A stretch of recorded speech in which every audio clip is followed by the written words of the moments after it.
untuk mewujudkan hunian ya atau kepemilikan rumah bagi rakyat tanpa mengutip atau memotong gaji atau upah daripada para pekerja atau pegawai negeri sipil. Dan mungkin juga masyarakat ada yang mendukung begitu. Dan mungkin pemerintah merasa yakin bahwa ini bisa akan terwujud. Apa Pak Arief berani kalau misalkan dimintai untuk presentasi atau mengajukan konsep yang akan kita bahas ini kepada pemerintah gitu?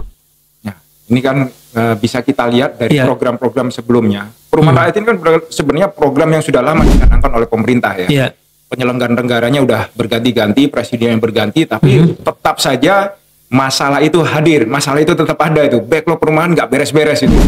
Properti syariah ini kan memang hadirnya itu karena ada tantangan dari masyarakat.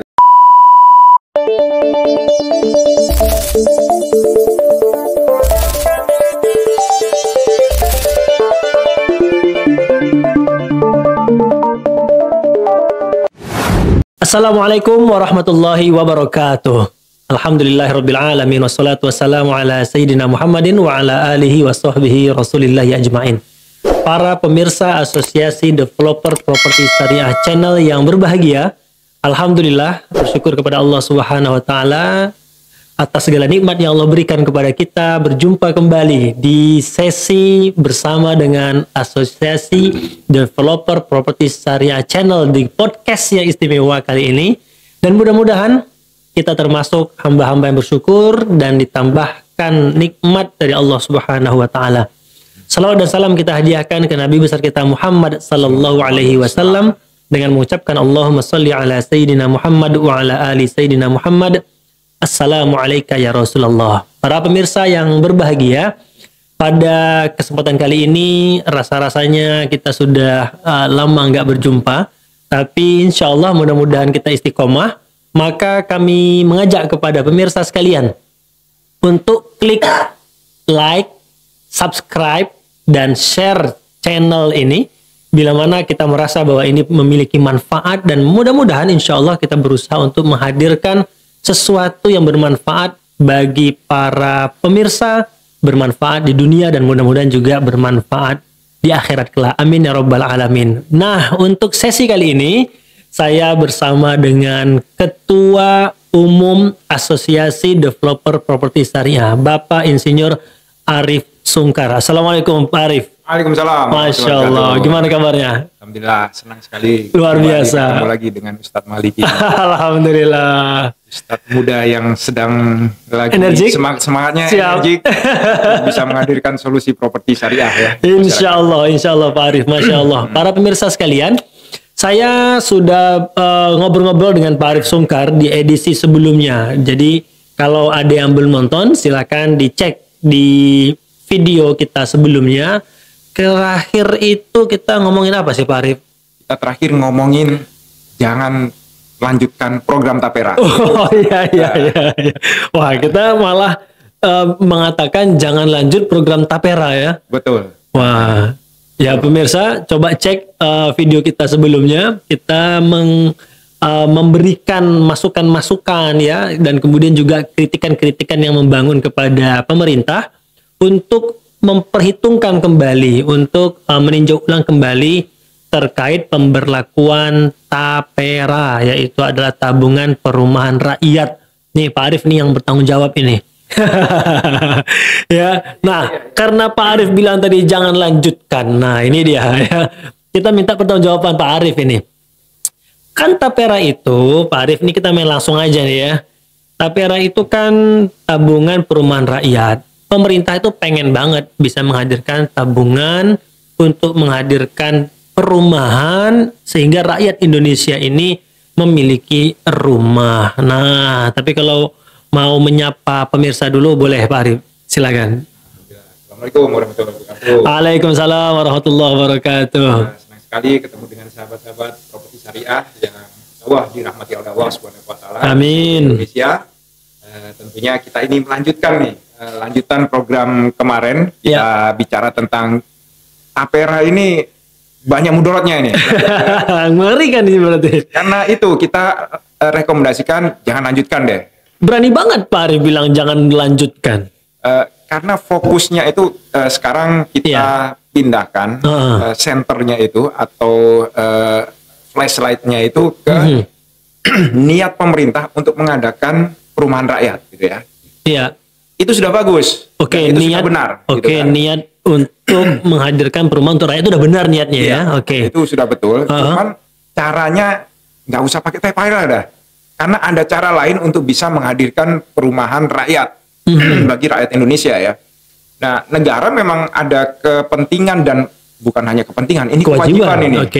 Kewajiban bagi negara untuk menghadirkan hunian yang layak dan dengan lingkungan yang baik. Itu merupakan kewajiban dari negara gitu ya. Cuman mungkin maklumat bagi penyelenggara negara saat ini masih belum nyampe itu. Gimana cara untuk mendapatkan pendanaan-pendanaan agar perumahan rakyat ini bisa hadir di masyarakat gitu ya. Ini yang mungkin perlu kita sampaikan ini. Ada maklumat lain, ada informasi lain, ada pengetahuan lain yang sebenarnya bisa dipakai untuk penyelenggara negara untuk agar pendanaan bagi perumahan rakyat itu bisa terselenggara dengan baik tanpa harus mengambil atau mengutip dari para pekerja itu. Sebelum kita masuk pada tadi misalkan ada informasi atau pengetahuan lain yang bisa dijalankan oleh pemerintah untuk mewujudkan hunian ya atau kepemilikan rumah bagi rakyat tanpa mengutip atau memotong gaji atau upah daripada para pekerja atau pegawai negeri sipil. Nah, ini kan kalau boleh saya jujur program yang memang sudah dirancang oleh para ahli juga, Pak Arief. Dan mungkin juga masyarakat ada yang mendukung begitu. Dan mungkin pemerintah merasa yakin bahwa ini bisa akan terwujud gitu. Apa Pak Arief berani kalau misalkan dimintai untuk presentasi atau mengajukan konsep yang akan kita bahas ini kepada pemerintah gitu? Ya, ini kan bisa kita lihat dari program-program sebelumnya. Perumahan rakyat ini kan sebenarnya program yang sudah lama dicanangkan oleh pemerintah ya. Penyelenggaraan negaranya udah berganti-ganti, presiden yang berganti, tapi tetap saja masalah itu hadir, masalah itu tetap ada itu. Backlog perumahan nggak beres-beres itu ya. Dari zaman SBY, kemudian dari zaman Jokowi, kemudian nanti zaman SBY dan Pak Jokowi itu 1 juta unit untuk ini ya programnya beliau-beliau itu ya. Kemudian Pak Prabowo sekarang mau naikkan menjadi 3 juta unit perumahan rakyat per tahun itu Ustaz. Kalau kita hitung 1 unitnya saja 150 juta, itu artinya kalau 3 juta unit 450 triliun setahun itu harus negara menyediakan. Padahal APBN kita berapa gitu kan? Belum untuk program makan dan susu gratis gitu. Belum siang untuk gratis. Subsidi BBM. Nggak akan mampu pemerintah untuk bisa menyediakan perumahan rakyat kalau hanya berdasarkan dari APBN gitu. Nah, sehingga perlu terobosan-terobosan baru ini. Perlu informasi yang cara-cara baru bagi pemerintah untuk bisa menggalang pendanaan bagi perumahan rakyat, dan ini sekaligus menyelesaikan seluruh masalah untuk pendapatan negara juga ini. Jadi sudahlah memberikan APBN, kemudian tanda kutip memaksa mengutip dari para pekerja dan juga disubsidi oleh para pengusaha lagi, kemudian memotong gaji PNS lagi. Udah deh, hentikan aja kayak gitu ya Pak Arief. Hentikan saja. Ada cara-cara yang lain kok. Ada cara lain, Dan properti syariah ini kan memang hadirnya itu karena ada tantangan dari masyarakat itu. Jadi awal mula properti syariah ya termasuk antum sebagai foundernya juga gitu kan. Awalnya kan karena ada tantangan dari masyarakat, gimana cara menghadirkan perumahan yang bisa terhindar dari riba gitu. Artinya masyarakat sendiri itu sudah menantang dan mendukung dan mendorong gitu ya, atau menuntut, meminta gitu. Iya, ada problem di situ kan, dan alhamdulillah properti syariah bisa menjawab tantangan itu gitu kan, dengan menghadirkan properti syariah yang bisa independen dari skema perbankan. Kabarnya nih developer properti syariah ini sudah berjalan 11 tahun. Sudah berjalan 11 tahun. Begitu Pak Arief ya? Iya. Sudah berjalan 11 tahun dengan anggota atau member yang tersebar di hampir seluruh provinsi di Indonesia, mulai dari Aceh sampai di Merauke ada katanya member kita, anggota kita, betul ya? Ya, betul. Dan itu sudah menjalankan konsep perumahan hunian yang skemanya unik katanya begitu. Betul. Dan itu kan karena tantangan dari masyarakat itu kan. Awalnya karena tantangan dari masyarakat, gimana cara menghadirkan rumah belinya bisa tidak terkena dengan skema ribawi yang pakai perbankan gitu kan. Dan alhamdulillah Berjalan. Awalnya cuma 1-2 proyek, sekarang 1.500 proyek hadir. Dan ini properti-properti syariah yang dibangun itu bisa independen terhadap kebijakan-kebijakan perbankan karena mereka bisa mengucurkan atau menjual perumahan unit-unit perumahannya itu dengan skema kredit, nggak usah cash, kredit, dan kreditnya bisa langsung kepada developer gitu kan. Dan ini sudah berjalan 1.500 proyek dan kredit yang disampaikan kepada para konsumen pun nggak main-main, bisa 10 tahun bahkan ada yang sampai 15 tahun gitu ya. Ngangsur langsung ke developer. Dan alhamdulillah ini bisa menjawab tantangan dari masyarakat untuk bisa menghadirkan perumahan terbebas dari riba. Nah, pada kali ini berarti harus berani juga nih dari pembahasan kita sebelumnya, berani menerima tantangan pemerintah gitu kira-kira. Betul. Tantangan kedua dari pemerintah, kenapa takut kita? Baik. Sekarang saya sampaikan sebuah tantangan yang mungkin akan banyak memunculkan pertanyaan. Apakah tadi Pak Arif Sungkar atau mewakili dari teman-teman developer properti syariah mengatakan udah deh, hentikan tapera, stop tapera, wahai pemerintah nanti yang berkelanjutan ya, hentikan tapera. Nah, pertanyaannya adalah bagaimana konsepsi atau pemikiran daripada Asosiasi Developer Properti Syariah untuk menjadi alternatif kepemilikan rumah atau hunian bagi masyarakat Republik Indonesia. Dan ini mungkin bisa jadi tantangan bukan hanya dari pemerintah, Pak Arif. Rakyat atau masyarakat atau pemirsa juga mungkin bertanya kan, wah ini jangan-jangan gaya-gayaan nih ADPS ini gitu ya. Emangnya gimana sih gambaran pemikiran itu seperti apa? Jadi kita harus pahami ada golongan masyarakat yang memang mereka mampu beli. Nah, itu bahwa masyarakat memang ada yang mampu beli. Ada yang mampu beli, swasta bisa hadir di situ untuk bisa menghadirkan rumah untuk dibeli oleh masyarakat yang mereka mampu beli gitu ya. Apakah dengan angsuran atau cash itu mereka tetap mampu, ada kemampuan untuk membeli. Itu biarkan swasta main di sana gitu. Artinya kalau misalkan kita mengklasifikasi masyarakat Indonesia kita bahwa ada masyarakat yang memang mampu membeli baik itu dengan cash maupun kredit, dan itu ya harga yang cukup mahal, dan itu ya properti atau developer properti itu bisa dengan swasta cukup bertransaksi menjalankan kepemilikan itu, begitu maksudnya Pak? Betul. Dan anggota-anggota kita sudah masuk ke pasar situ kan. Developer properti syariah sudah masuk ke pasar itu dan bisa menghadirkan solusi rumah yang bisa terbebas dari riba tanpa menggunakan perbankan, KPR-nya. Gitu kan. Nah, itu bagi orang-orang yang mampu membeli, masyarakat yang membeli, insya Allah anggota-anggota kita sudah siap itu untuk membantu mereka memiliki rumah tanpa menggunakan perbankan, bisa terlepas dari skema ribawi. Itu yang pertama. Golongan masyarakat yang pertama. Tapi perlu kita sadari juga, masyarakat Indonesia ini nggak semuanya mampu membeli rumah gitu ya. Ada juga orang-orang yang tidak mampu membeli rumah, mau dipaksa seperti apa saja, itu tetap saja mereka tidak bisa membeli rumah. Nah, untuk masyarakat di pasar ini, di golongan ini, memang swasta tidak bisa berbuat banyak ini, Ustaz.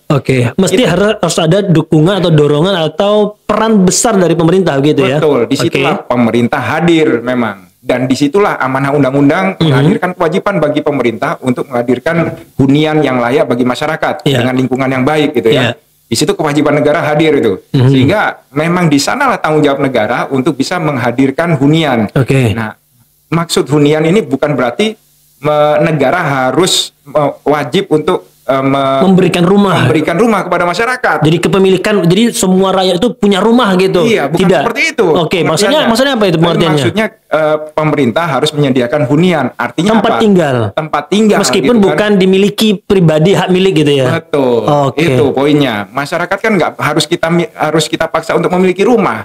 Mereka yang penting tinggal di rumah, punya hunian, punya kawasan yang layak, lingkungan yang layak, hidup yang layak, keluarga bisa ditempatkan di tempat tinggalnya mereka. Apakah itu punyanya mereka atau tidak, nggak ada masalah bagi masyarakat sebenarnya.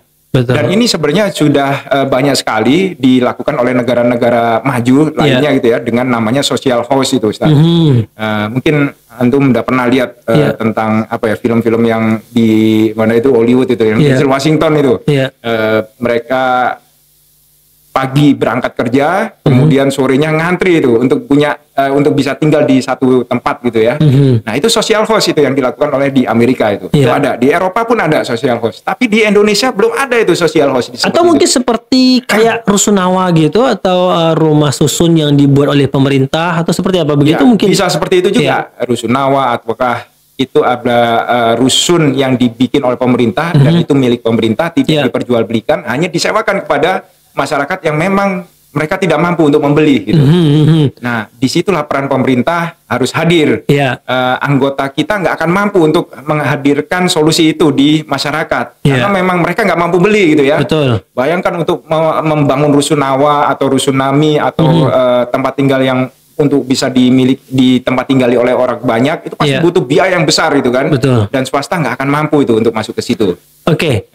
Selain rusunawa kan pemerintah juga memiliki program seperti rumah subsidi. Nah ini pertanyaannya Pak Arief, sudah diupayakan oleh pemerintah. Betul. Artinya pemerintah sudah berupaya menghadirkan hunian tadi itu kepada masyarakat dalam bentuk rumah susun, dan juga menghadirkan program rumah bersubsidi, dan ini kan bekerja sama dengan para developer swasta, artinya peran pemerintah besar bekerja sama dengan developer. Nah ini menurut ADPS apakah kurang, apakah belum mengcover, atau seperti apa kira-kira tawaran daripada Asosiasi Developer Properti Syariah ini ke depan? Nah yang sudah berjalan seperti itu tadi, ada FLPP gitu kan. Cuman memang kita lihat bahwa FLPP ini nggak bisa menyelesaikan masalah juga. Betul. Bahkan ini menimbulkan masalah ini. Oh iya.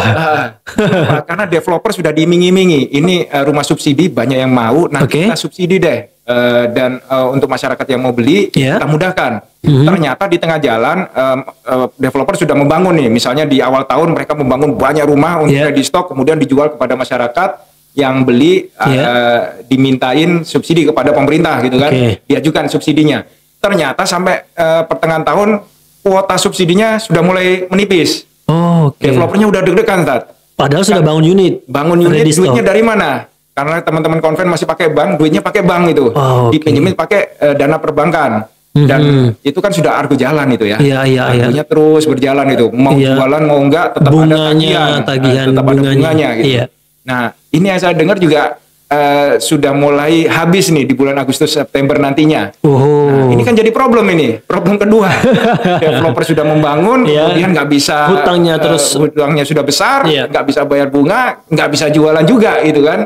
Masyarakat tetap nggak bisa beli, padahal rumahnya sudah jadi gitu kan. Nah, ini kan sebenarnya masalah yang menyelesaikan dengan cara masalah juga. Gitu. Kenapa? Dana pemerintah terbatas gitu, nggak selesai itu untuk bisa menyelesaikan masalah backlog perumahan itu ya.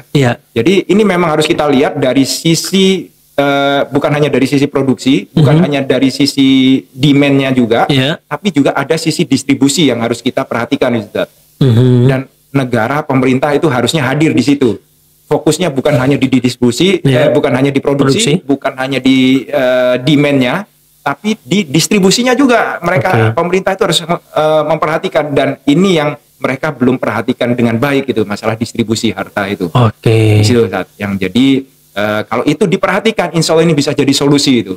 Dan Asosiasi Developer Properti Syariah punya cara untuk bisa agar harta pemerintah itu bisa bagus, baik, dan cukup untuk menghadirkan perumahan rakyat itu dengan distribusi yang baik, distribusi harta yang baik gitu ya. Gitu. Baik, ini menarik ya para pemirsa Asosiasi Developer Properti Syariah Channel yang berbahagia. Ini makin lama makin panas diskusi kita ya. Makin lama makin seru ya, karena memang kita lihat bahwa di masyarakat kita itu pertama para kalangan masyarakat ya berpenghasilan rendah ya jujur mereka sangat menginginkan memiliki rumah ya. Kalaupun tidak bisa memiliki rumah ya mereka juga pengen ada hunian yang mereka tidak dibebani dengan hutang atau hutang riba atau hutang yang mencekik ya, sehingga mereka bisa hidup dengan nyaman, dengan tenang begitu.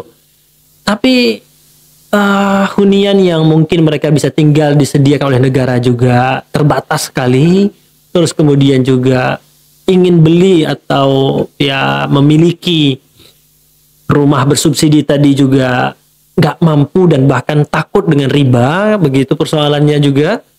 Tapi juga negara ini rasa-rasanya kebingungan juga mungkin ya Pak Arief ya, atau salah arah kalau boleh juga disebut, atau belum menemukan ide-ide atau pengetahuan-pengetahuan yang sebenarnya ini bisa memberikan solusi bagi pengusaha developer rumah subsidi tadi, solusi juga bagi rakyat atau masyarakat berpenghasilan rendah, dan juga ini sebenarnya solusi juga bagi pemerintah untuk mengeluarkan dan menjalankan program yang tepat terkait dengan kewajiban untuk menghadirkan hunian bagi masyarakat. Nah, yang ingin saya tanyakan, dari sisi mana nih sekiranya oke lah kalau DPS selama ini sudah berjalan dan insya Allah mudah-mudahan akan terus berjalan pada program-program menghadirkan hunian bagi masyarakat kelas menengah ke atas, begitu kira-kira.